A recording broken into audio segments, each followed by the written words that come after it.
What up, though? Yeah, it been a minute, man. How y'all been out there, man? I'm chilling. I've been quite busy lately, out here doing that work. But I've been pushing Civilized Felon, what I'm saying, kind of hard as of late. Uh, and people been supporting me, man, and I want to say thank you for the support. I want to say thank you to everybody that I don't care if it's just a like, a love, or a comment, whatever. The people that's purchasing, man, I appreciate y'all, yo. You know what I'm saying? I appreciate y'all for real. And then it's people that, a lot of people that I don't even know. You know what I'm saying? I guess that's what they be saying that, like some of your best customers are gonna be strangers, or your biggest supporters are gonna be strangers. And then, I mean, that seemed to be true. You know what I'm saying? I ain't, and that's no shade. You know what I'm saying? Those people that's tapping in with me that don't know me, they don't owe me nothing. They just literally want to support, and I appreciate that. Y'all just I can't say that enough. You know what I'm saying? And for those, like I said, just a like or whatever, you know what I'm saying? I appreciate that. But the thing is, with Civilized Felon, it's came a long way. This was birthed with COVID during the pandemic. I was going through a lot in my personal life, as well as, you know what I'm saying, with the felonies and all of that. So I had to reinvent myself, again, because you should never stop reinventing yourself. Reinventing yourself really is improving yourself. That's what that should mean to you. And to me, that's what it means. So, like, whenever it's time to reinvent yourself, that means you improving on something and you building to bigger and better. You know what I'm saying? So, for those of y'all that do know, or y'all remember, back in the day, I was doing bounce houses. You know what I'm saying? I was doing bounce houses for a minute. You know what I'm saying? For real. Then I had started doing the t-shirts, and then the cooking. All of that came, along with that felony. Then when the pandemic came, that's when I did the cooking. You know what I'm saying? My personal life had changed. So I had to move situations and whatnot. And that cooking is it's a passion of mine, right? And it turned into a hustle. You know what I'm saying? I love to do it, but cooking was my purpose. You know what I'm saying? My purpose was helping people. You know what I'm saying? People are my purpose. So that's why I got into doing a lot of what I was doing, and I was blessed to be able to run into my man. We was at the gym. I ran into Disco Rob, and he had Chris Brown and Rock, and all of the guys was with him. You know what I'm saying? Working out, whatnot. I go in there dolo, and I work out, but they be having a crew, and so they was over there working out. I went over there, joined them. And I started talking to my man Chris Brown about school. You know what I'm saying? Because he was doing work in the vein of social work, but I know he got felonies too, and he introduced me to being a recovery coach, because he told me that's what he was doing at Psychological. So that's what I started doing. He told me exactly what to do, and I did exactly what he said do. I made the calls, I took the classes, and I ended up working for that company, for Psychological, for about a year.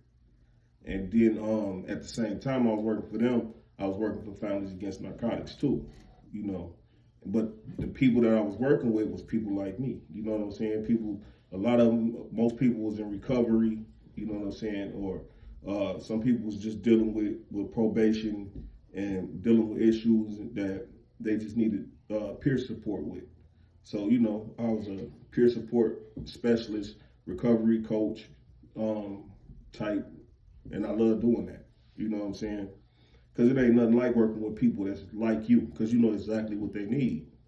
You know what I'm saying? Because you know exactly what you need. And if you're a go-getter about yourself, you can always help other people that's like you do the same thing, because you know exactly what you need. You know what I'm saying? So that's basically what that was. It's just like I started getting off into more more extensive helping with people. You know what I'm saying? Like not it's and it wouldn't just you just didn't have to be in recovery. It's just if you just trying to do better, I don't care what your situation is. If I can help you, I'm gonna help you. You know what I'm saying? And that's just the way it is now. You know, but moving on, we did the podcast with bringing it to the table. Me and my boy Chris Brown, that's my man. We still rocking 50 grand and all, like 100 grand. We still rocking. He at TriCap, he work at TriCap, and I work at TriCap too. But I still work for Fan. I don't work for Psychological no more. But I work for Fan, contracted at TriCap with the guys in there. So the other day, I pulled up to TriCap, and a couple of the guys in there was having some issues.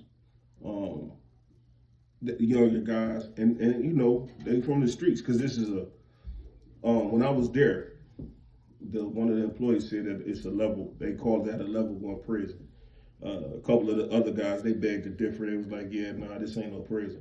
But they got the same type rules, you know what I'm saying? And they got a lot of the similarities.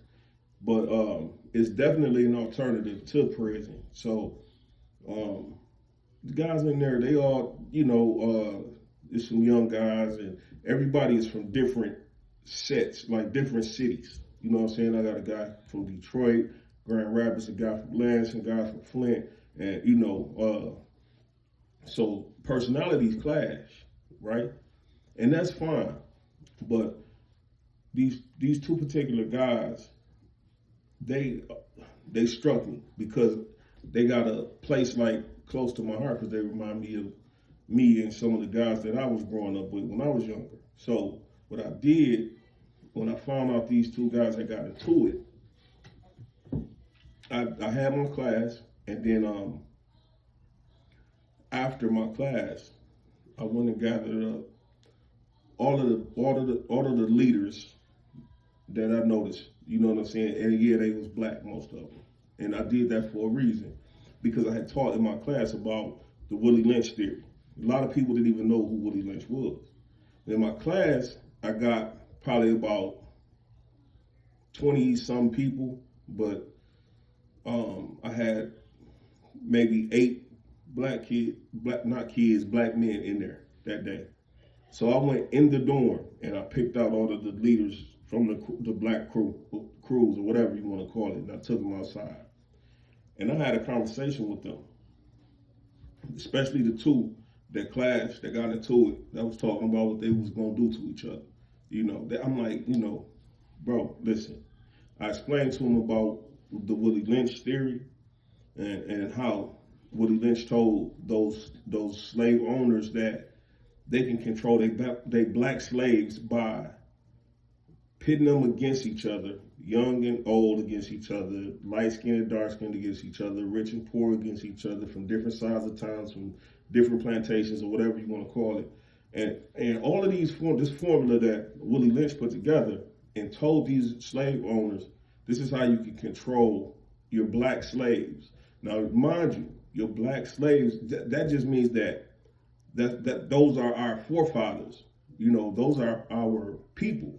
We inherited all of the plight from slavery.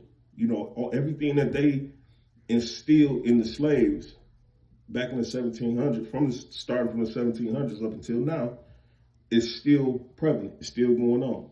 You know, Willie Lynch came from the West Indies in the 1700s to help tell the white people how to control their rebellious black slaves, because black men was not buying that slave mentality. They wasn't doing it. They was killing the slave owners, trying to escape the plantations. They was destroying the crops. They was standing up because they knew that they were kings and royalty once upon a time, and they wasn't going to settle for that.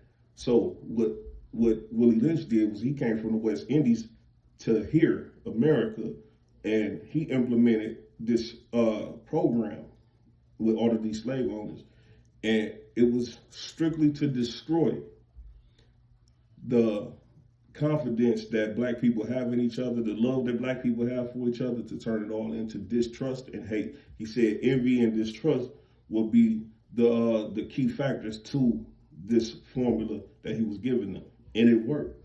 And then, like I told them guys out there, I said, listen, bro.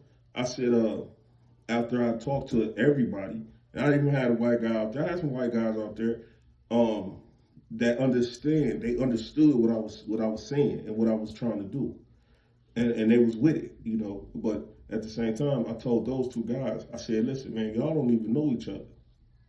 I said, actually, in fact, y'all remind me of each other. I said, that's why I even did this. That's why I even called everybody out here, because of y'all two.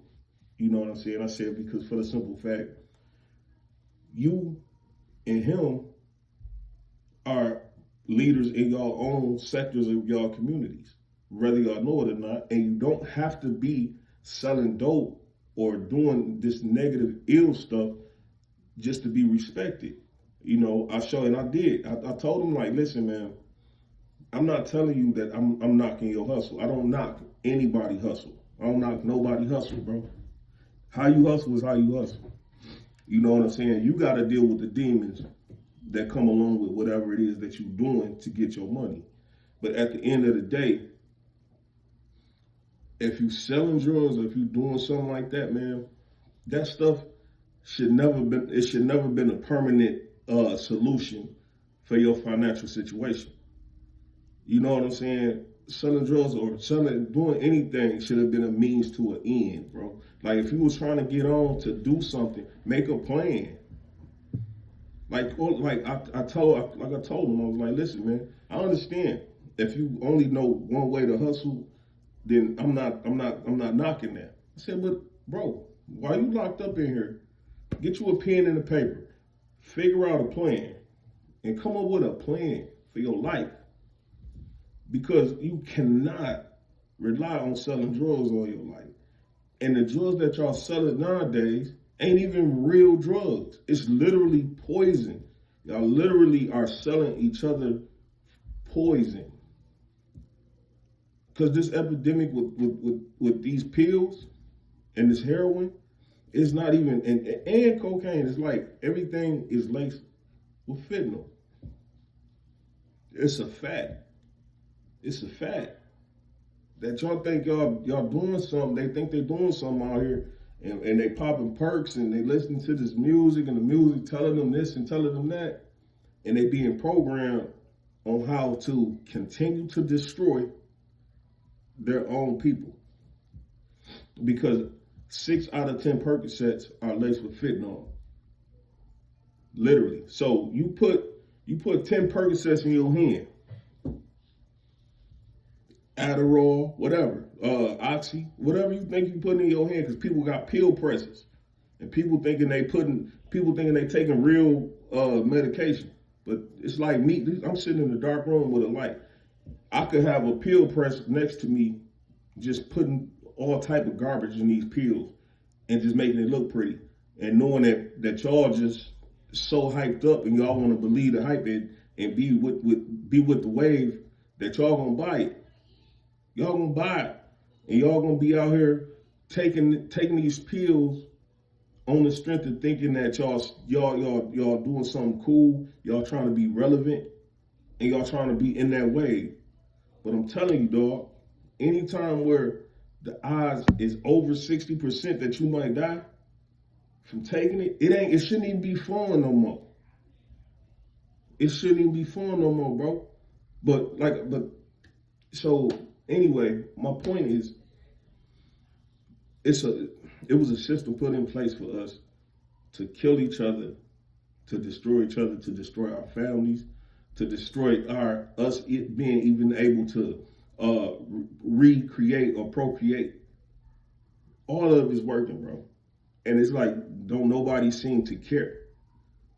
Like, because what do you see yourself in the next 10 years? The next 15 years? What type of plans are you making with your life? You know what I'm saying? So these conversations is the type of conversations that I have with my guys, and and they appreciate it because, like I said, them two guys at TriCap, I showed them how to shake. I slapped five with them. Whoop. I said, "Now, extend your hand," and I shook his hand with a firm handshake, a presidential handshake. Looked him in his eye. How you doing, brother? Okay, that's how you shake a hand. And I shake that man's hand, and they shook hands. And I told them, I said, y'all have this innate hate for each other that y'all don't even understand why. I said, y'all remind me of each other. That's really like a self-hate. It's really like if you looking at him and you hating him, you hating yourself. So you got to understand that. So they slapped five again before they went back in the dorm. You know what I'm saying? And everybody came, slapped five, and hugged me when they went in the dorm. That kind of tell me that they kind of got something out of that conversation that we was having because we sat out there for a long time. You know what I'm saying? And that's all I'm saying. Our people perish from a lack of knowledge.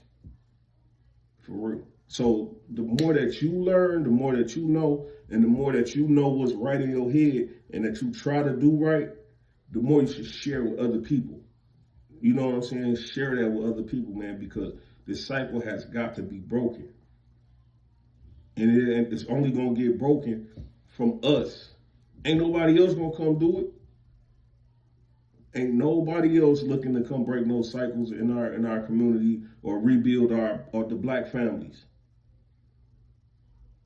We got to do that ourselves. But it's going to start with you. Deuce.